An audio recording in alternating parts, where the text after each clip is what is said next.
SS education के online platform में मैं सुब्रा शिवांगी आप सभी स्टूडेंट्स का स्वागत करती हूँ। आज हम पढ़ेंगे बिहार बोर्ड के वर्ग 10 के अर्थव्यवस्था के प्रथम अध्याय अर्थव्यवस्था और उसके विकास के इतिहास को। जैसा कि हम सभी जानते हैं कि भारतीय अर्थव्यवस्था का वर्तमान स्वरूप कोई एक दिन की संरचना नहीं है। भारतीय अर्थव्यवस्था हो या किसी भी देश की अर्थव्यवस्था हो, वो कोई एक दिन के निर्माण की चीज़ नहीं है। इसकी का मूल जड़ काफ़ी गहराई से है। 15 अगस्त 1947 को हमें आज़ादी मिली थी, लेकिन आज़ादी से पहले लगभग 200 वर्षों तक भारत में अंग्रेजी शासन था। उस समय भारत को सोने की चिड़िया कहा जाता था। अंग्रेजी शासन के आने से पहले तक हमारा देश संसाधनों के मामले में, कुटीर उद्योग के मामले में और कई अन्य मामलों में हर तरीके से समृद्ध था। लेकिन अंग्रेजी शासन ने सोने की इस चिड़िया का भरपूर शोषण किया और इसे जमकर लूटा, जिसके कारण भारत में आर्थिक विकास की गति मंद पड़ गई। या फिर यही कहा जाए कि जब अंग्रेज हमारे देश को छोड़ कर गए, उस समय हमारे देश की अर्थव्यवस्था पूरी तरह से चरमरा गई थी। आज़ादी के समय भारतीय अर्थव्यवस्था का सामाजिक, आर्थिक, राजनीतिक, सांस्कृतिक पुनरुत्थान कर दुनिया की एक अग्रणी अर्थव्यवस्था के रूप में प्रस्तुत करना हमारे नीति निर्धारकों के समक्ष सबसे बड़ी चुनौती थी। अब होता क्या है कि अंग्रेज़ तो हमारे देश को छोड़कर चले गए, पर जिस स्थिति में हमारे देश को छोड़कर गए थे, हमारे देश में संसाधनों की कमी हो गई थी, हमारे देश में धन की कमी थी। इसके अलावा न बड़े बड़े कोई उद्योग थे। देश गरीबी, अकाल और कई तरह की चीज़ों के मुश्किलों से जूझ रहा था। बावजूद इसके हमारे सरकार के लोगों ने बैठकर कुछ इस तरह की नीतियां बनाई ताकि हमारे देश का अर्थव्यवस्था जो पहले की ही भांति सुदृढ़ हो सके। इस अध्याय में हम पढ़ेंगे अर्थव्यवस्था का परिचय, यानी अर्थव्यवस्था होता क्या है, अर्थव्यवस्था का विकास, किस तरह से कोई भी देश अपने अर्थव्यवस्था का विकास करता है, विकास की माप और अर्थव्यवस्था का विकास हो रहा है या नहीं, इसकी माप के लिए कुछ सूचकांक बनाए गए हैं। जैसे हमारे देश की राष्ट्रीय आय, किस तरह से उसका मापन किया जाता है, प्रति व्यक्ति आय। कहते हैं प्रति व्यक्ति आय के ऊपर ही ये पता चलता है कि किसी भी देश का अर्थव्यवस्था कैसा है, वो विकसित देश है, विकासशील है या गरीब देश है। बिहार के विकास की स्थिति, हमारे देश में अलग अलग 28 राज्य हैं, तो इन अलग अलग राज्यों में हमारे अपने बिहार की आर्थिक स्थिति कैसी है, देश के आर्थिक विकास में बिहार के आर्थिक विकास की क्या भूमिका है। चूँकि हमारे देश की जिस तरह की अर्थव्यवस्था है, मिश्रित अर्थव्यवस्था, और साथ ही संविधान में जिस तरह का प्रावधान किया गया है टैक्स के रूप में कि कुछ टैक्स सारे राज्य कलेक्ट करते हैं और वो केंद्र सरकार को देते हैं और केंद्र सरकार फिर अलग अलग राज्यों के विकास के लिए उस टैक्स को बांटते हैं। मूलभूत आवश्यकताएं और विकास का इन सब बातों से क्या संबंध है, इस पे हम आगे प्रकाश डालेंगे। अब है अर्थव्यवस्था का परिचय। अर्थव्यवस्था पढ़ने से पहले ये जानना आवश्यक है कि अर्थव्यवस्था है क्या। अंग्रेजी शासन ने भारतीय अर्थव्यवस्था को अपना एक उपनिवेश बना कर रखा था। उन्होंने फूट डालो और शासन करो की नीति अपनाकर भारत को अपना दास बना कर रखा। ब्रिटिश शासन के पूर्व भारतीय अर्थव्यवस्था कृषि प्रधान होने के बावजूद उद्योग, व्यापार, यातायात, आधारभूत संरचना में अन्य कई महत्वपूर्ण देशों की तुलना में अच्छी स्थिति में थी, लेकिन शोषण और दमनकारी नीतियों के कारण भारत की स्थिति जर्जर हो गई। गरीबी, अशिक्षा, अंधविश्वास, विषमताएं तथा शोषण का साम्राज्य हो गया। अंग्रेजी शासन के लगभग 200 वर्षों में भारतीय अर्थव्यवस्था में कोई विकास नहीं हुआ। अब अंग्रेजी शासन आने से पहले, जैसा कि पहले ही बताया जा चुका है, हमारा देश सोने की चिड़िया था। हमारे देश में उद्योग भी थे, बेशक बहुत बड़े बड़े उद्योग नहीं थे, मशीनों से उत्पादन नहीं हो रहा था, लेकिन कुटीर उद्योग थे और हमारा हर क्षेत्र किसी भी पश्चिमी देश से कहीं अच्छा और कहीं अधिक विकसित था। लेकिन जब अंग्रेज आए तो वो एक व्यापारी बनकर आए और धीरे धीरे हमारे देश को अपना उपनिवेश बना लिया, और न सिर्फ आर्थिक शोषण बल्कि हमारे राजनीति पे भी, हमारे सत्ता पर उनका कब्जा हो गया और पूरी तरह से उन्होंने हमारे आर्थिक, शारीरिक, मानसिक हर प्रकार का शोषण किया। गरीबी, अशिक्षा, अंधविश्वास, ये सब उन लोगों की ही देन थी। धीरे धीरे हमारे देश का पैसा वो इंग्लैंड लेके जाते रहे और हमारे देश का संसाधन विहीन हमारे देश को करते चले गए। हमारे देश के लिए उन्होंने कुछ नहीं किया, हमारे देश की स्थिति जर्जर बना दी। हमारे देश में गरीबी का साम्राज्य स्थापित हो गया। दादा भाई नौरोजी ने अपनी पुस्तक poverty and un British rule in India में रुपए के बारे में पहली बार ये बताया कि किस तरह से हमारे देश से धन का दोहन हो रहा है, और इस सिद्धांत को उन्होंने अपने किताब में बताया। और इससे ही हमें पता चलता है कि किस प्रकार हमारे अर्थव्यवस्था को अंग्रेज़ों ने प्रभावित किया। प्रति व्यक्ति आय की स्थिरता, कृषि पर जनसंख्या की बढ़ती हुई निर्भरता, हस्तशिल्प उद्योगों का पतन और उसके बाद लगभग नष्ट हुई औद्योगिक व्यवस्था इस बात को पूरी तरह स्पष्ट कर देते हैं कि अंग्रेज़ों ने भारतीय अर्थव्यवस्था का किस प्रकार से शोषण किया। अब उपनिवेश किसे कहते हैं? तो जब कोई भी देश किसी बड़े समृद्धशाली राष्ट्र के शासन के अंतर्गत रहता है और उसके समस्त आर्थिक और व्यावसायिक कार्यों का निर्देशन और नियंत्रण शासक देश के हाथों में होता है, तो ऐसे शासित देश को शासक देश का उपनिवेश कहा जाता है। भारत करीब 200 वर्षों तक ब्रिटिश शासन का एक उपनिवेश था। अब उपनिवेश क्या है? उपनिवेश में क्या होता है कि शुरुआत में बगैर युद्ध के ही कोई देश किसी दूसरे देश में आर्थिक तौर पर अपना कोई व्यवसाय करने आता है और बगैर हथियार उठाए उस जगह के धीरे धीरे करके वो आर्थिक व्यवस्था से वहाँ की राजनीति में प्रवेश करता है। फिर वहाँ के सांस्कृतिक, सामाजिक हर व्यवस्था में उसका हस्तक्षेप शुरू होता है और धीरे धीरे पूरे देश पर उसका साम्राज्य स्थापित हो जाता है। उसके हर संसाधन पर शासित देश का कब्जा हो जाता है और वो सत्ता पर भी काबिज हो जाता है। और इस तरह की व्यवस्था शासित देश का, जिस देश में इस तरह का शोषण हो रहा है, वो उसका कॉलोनी या उपनिवेश बन जाता है। जैसे हमारा देश भारत ब्रिटेन का एक उपनिवेश था। अब है अर्थव्यवस्था का क्या अर्थ है। हम अपने दैनिक जीवन में देखते हैं कि प्रायः सभी लोग अपनी आजीविका के अर्जन के लिए विभिन्न प्रकार की क्रियाओं में लगे रहते हैं। इनकी क्रियाएं मुख्य रूप से वस्तुओं, सेवाओं के उत्पादन से संबंधित होती है। जैसे किसान खेत और खलिहानों में, मजदूर कल कारखानों में, शिक्षक स्कूल और कॉलेजों में, वकील कोर्ट कचहरी में अपने अपने काम में लगे रहते हैं। अब प्रश्न ये है कि सभी लोग अपने अपने कार्यों में व्यस्त क्यों हैं? तो इसका उत्तर क्या कहा जा सकता है कि सभी को क्या करना है? धन कमाना है, पैसा चाहिए, और इसके कारण लोग अलग अलग तरह की क्रियाओं में लगे रहते हैं, आर्थिक क्रियाओं में लगे रहते हैं, ताकि वो अपनी और अपने परिवार के सभी सदस्यों की आवश्यकताओं की पूर्ति कर सके। वे सभी क्रियाएं जिनसे हमें आय प्राप्त होती है हमारी आर्थिक क्रियाएं कहलाती है। एक कृषक, किसान, वो उठता है और पूरे दिन खेती में लगा रहता है ताकि वो अनाज का उपज कर सके और उस उपज के माध्यम से आर्थिक कुछ धन कमा सके, ताकि अपने परिवार का सही तरीके से पालन पोषण कर पाए।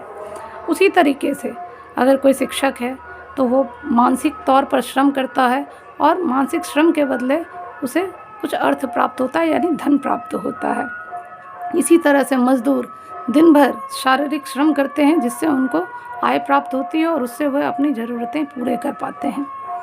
अर्थव्यवस्था एक ऐसा तंत्र या ढांचा है जिसके अंतर्गत विभिन्न प्रकार की आर्थिक क्रियाएं संपादित की जाती हैं। ये एक तरह का सिस्टम है जिसमें अलग अलग तरह की आर्थिक क्रियाएं संपादित की जाती है और ये एक चक्र की तरह चलता है। धन घूमता हुआ, हर क्षेत्र में घूमता हुआ वापस सिर्फ एक जगह से दूसरी जगह जाता है और ये एक सिस्टम के जैसे काम करता है। जैसे कृषि, उद्योग, व्यापार, बैंकिंग, बीमा, परिवहन, संचार, ये सब अलग अलग जो है क्षेत्र हैं जिसमें अलग अलग तरह की सेवाएं दी जाती है। जैसे अब कृषि, कोई व्यक्ति कृषक है, वो कृषि कार्य कर रहा है, वो उपज करता है, उपज के बाद उस चीज़ को वो व्यापारियों को बेचता है, अपना अनाज। व्यापारी क्या करते हैं, उससे अलग अलग तरह के प्रोडक्ट बनाते हैं और जैसे अगर गेहूं का उत्पादन किया गया, उस गेहूं को जो है उद्योगपति खरीदेंगे और उस गेहूं से आटा, मैदा, सूजी, इस तरह की चीज़ें बनाएंगे। फिर उसको बाज़ार में वो बेचेंगे। बाज़ार में जब भी बेचते हैं तो उस पर सब कोई अपने अपने जो भी चीज़ें लगाई हैं उसमें अपने पूंजी के साथ साथ अपना जो लाभ है उसको जोड़कर उसके साथ बेचते हैं। अब आम व्यक्ति उस चीज़ को खरीदता है और साथ में सरकार को टैक्स पे करता है हर चीज़ के लिए, और फिर वो चीज़ें किसी व्यक्ति के घर आती है। अब जो व्यक्ति ये परचेज़ करेगा, इस सामान को खरीदेगा, वो भी कहीं ना कहीं कोई आर्थिक क्रियाएं कर रहा है जिसके कारण उसके पास धन आ रहा है ताकि वो इन चीज़ों को खरीद सके। तो इस तरह से ये एक तंत्र चलता रहता है।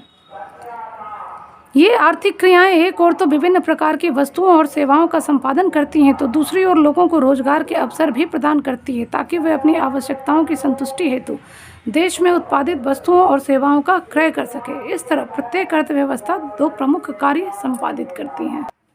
अब ये दो काम क्या है?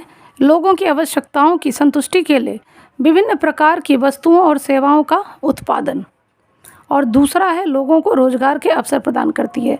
पहला तो क्या है, अगर हमको अनाज की ज़रूरत है तो हम क्या करेंगे, मार्केट जाएंगे, वहाँ से अनाज खरीदेंगे। तो उसके लिए कहीं ना कोई तो उत्पादन कार्य करता है जिससे हम ये काम कर सकते हैं। या अगर हमें सब्जी भी चाहिए तो कोई तो सब्जी का उत्पादन कर रहा है, उसको बेच रहा है, तभी हम अपने आवश्यकताओं की संतुष्टि के लिए उन चीज़ों को खरीद पा रहे हैं।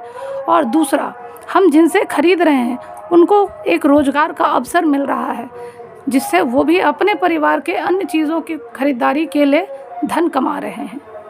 कुछ अर्थशास्त्रियों ने अर्थव्यवस्था को निम्नलिखित प्रकार से परिभाषित किया है। जैसे आर्थर लेविस नाम के एक अर्थशास्त्री ने कहा है, अर्थव्यवस्था का अर्थ किसी राष्ट्र के संपूर्ण व्यवहार से होता है जिसके आधार पर मानवीय आवश्यकताओं की संतुष्टि के लिए वह अपने संसाधनों का प्रयोग करता है।